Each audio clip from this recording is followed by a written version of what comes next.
Malheureusement, très vite, l'individualisme revient au galop. Regardez la gestion de la deuxième crise en Suisse. Elle a été catastrophique. Et ça nous a coûté en vie. Sur les courbes, on vous dit la Suisse a bien fait. Ouais, la Suisse a fait. Elle aurait pu faire beaucoup mieux. Et la Suisse a des moyens.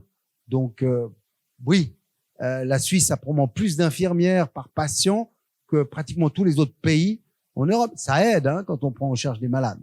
Il y a toute une série de raisons. Économiquement, la Suisse est forte. Par contre, la deuxième vague a été très mal gérée. Et on a des excès de mortalité, notamment dans les EMS, à mon avis, impardonnables. Mais elle a été mal gérée à cause de notre fédéralisme. D'accord? Et on a atteint les limites de notre fédéralisme. Quand j'en ai parlé avec Alain Berset, j'ai dit, là, on est aux limites du fédéralisme. Maintenant, il le dit. Il le dit à qui veut l'entendre. Et dans les leçons à tirer de la crise, cet aspect-là, il faudra vraiment le discuter. Mais vous vous souvenez, deuxième vague, Genève, débordée, ferme ses restaurants, ferme ses magasins. Qu'est-ce qui se passe le samedi? Tous les Genevois vont faire les courses dans le canton de Vaud. Les commerçants vaudois n'ont jamais fait un chiffre d'affaires comme ça. Jamais. Il y avait des queues sur l'autoroute, il y avait des bouchons sur l'autoroute, on n'a jamais vu ça. L'individualisme revient, on explique qu'au fond, on peut pas se sortir seul de cette situation, et malgré tout, on respecte pas ça. C'est pas seulement les Genevois qui n'ont pas respecté, ensuite le canton de Vaud a fermé aussi, ensuite les Fribourgeois, je crois, sont allés au bistrot à Berne, voilà, la même chose. Mais il y a eu bien pire. Il y a eu bien pire. En octobre ou au tout début novembre, on est débordé à Genève. Nos soins intensifs sont débordés. On avait déjà beaucoup assumé. On téléphone à Zurich. Tout était fermé à Genève. Les magasins, tout était fermé. On téléphone à Zurich pour qu'ils nous prennent un cas aux soins intensifs. Première réponse, ils nous refusent le cas.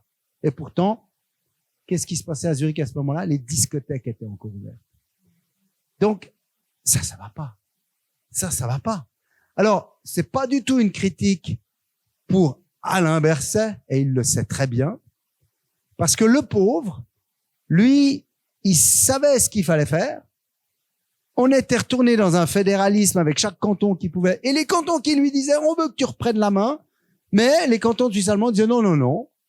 Et puis, lui, Alain Berset, il devait convaincre tout son collège. Et dans son collège, certaines personnes étaient contre le fait d'avoir une unification de la Suisse par rapport à la réponse au Covid à ce moment-là. Et on sait pourquoi. On sait pourquoi, pour des raisons économiques. Et puis les raisons économiques qui font que quand la Suisse reprend la main, c'est la Confédération qui paye. A contrario, quand c'est le canton qui a encore la main, c'est le canton qui paye. Et ça devrait pas entrer en discussion dans la gestion d'une crise pandémique. Et donc, on a atteint les limites de notre fédéralisme. Donc